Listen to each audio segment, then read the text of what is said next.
Hi there. So, I started to draw when I was in my late 30s. And for the last quarter of a century, gosh, I'm old. For the last quarter of a century or so, I have been teaching myself to draw. And it's an ongoing process. I haven't really taken classes, haven't really gone to art school. Definitely didn't go to art school. But I've just been kind of figuring stuff out on my own. And it's been a really interesting journey. But I thought that I would think about all the different things that I've learned. Like, what are the main points, so that I could share them with you in case you're at that point too, where you're saying to yourself, I'd like to learn to draw. But, it's not an overnight magic process. You don't just, take a pill or watch a video or take a course and suddenly, bingo, you know how to draw. No, it's an ongoing process. Sorry if that's disappointing to you. There might be people out there who tell you, I can tell you exactly how to do it in 1 second. But unfortunately, I don't know how to do that. And if you do find somebody who can tell you that, please tell me, because I, as I said, have been sort of slogging along for all these years trying to figure it out. So I wrote an essay about this, about what the things are that I've learned, and I thought I would share it with you. If you are interested, you could read it too, or you could read any of the essays that I write each week. But this particular one was called 5 Things I've Learned About Drawing. So let me begin. I've been teaching myself to draw for 25 years, and here's what I've learned matters most. First off, consistency. Turn your drawing into a habit. Carry a sketchbook in your bag. Park one by your bed or your favorite chair, in your car, next to the coffee maker, anywhere that will function as a reminder. Try to draw every day, even if it's just for 5 minutes. And if you miss a day, try not to miss 2. And if you miss 2, don't beat yourself up on day 3. Draw instead.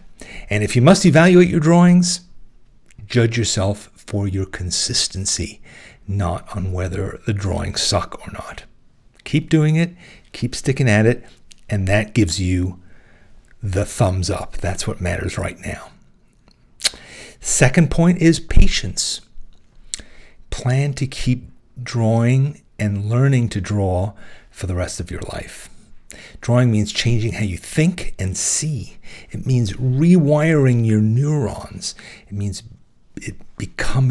making drawing become second nature. And it takes loads and loads of experimentation and mistakes, our greatest teachers. It took me 2 years and a dozen full sketchbooks before I allowed myself to go from that original Uniball pen and a couple of gray markers to actually adding color and doing more stuff. Very slow process. So don't give up because you aren't getting anywhere. You are, you just can't see it from where you sit.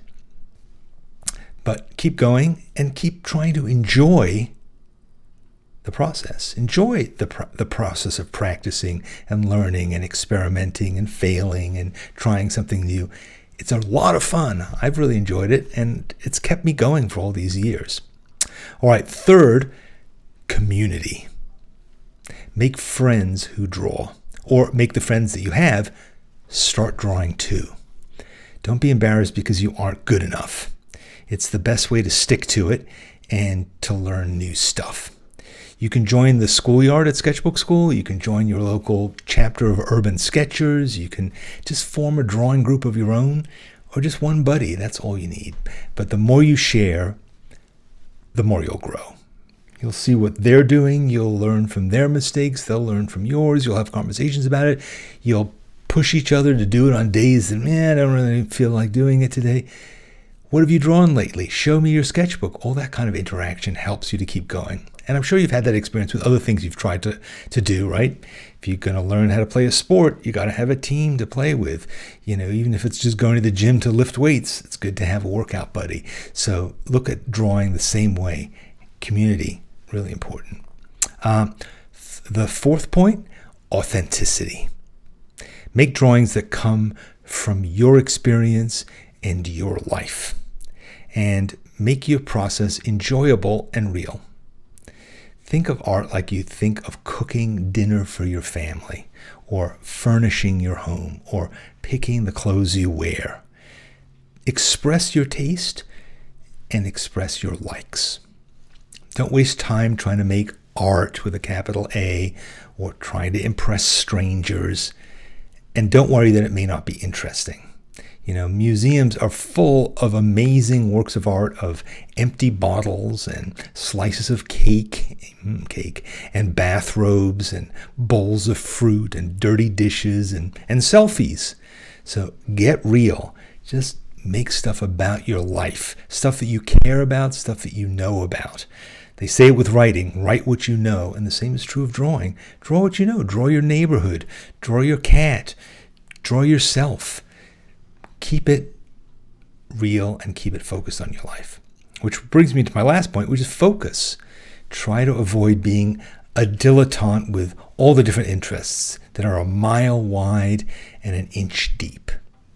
Sure, you're excited by lots of new techniques and lots of new materials and lots of things you could do, but try to stay committed to at least a few of them and do it long enough so that you get results that please you. Too often we're like wandering off after the next shiny object and we just don't develop our abilities. So there's going to be plenty of time to play with all the toys, but try and focus on one or two of them. Try and focus on drawing a certain subject. Try to draw with a certain kind of pen, in a certain way, at a certain point. Just go deeper on that one aspect and see what comes of it, rather than saying, oh, I can't do this. I can't draw people. I can't draw shoes. I can't draw cats. I'm moving on to something else. No, keep pushing through the discomfort of doing something that's new, that you don't know how to do particularly well. And over time, you will discover that you surprise yourself, I promise. And instead of constantly buying new art supplies and new instructional books and signing up for new courses and doing all that, look through what you already have and focus on using what you have. It's a lot more rewarding than another sugar high of something new and novel. So this is basically what I think you need. This is basically what I've figured out. Instead of looking for fresh tips and tricks, instead of looking for new YouTube videos and new workshops to take, make sure that you've really examined and applied these 5 lessons. And if you've discovered any more lessons that work for you, I'd love to hear them. But this is the basic stuff.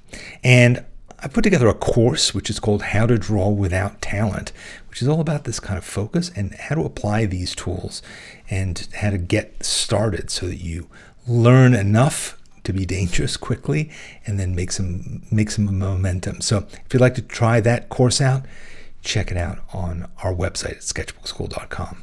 All right, I'm Danny. I hope that you've enjoyed this little conversation. I hope it's inspired you and given you some direction if you're struggling with your own path.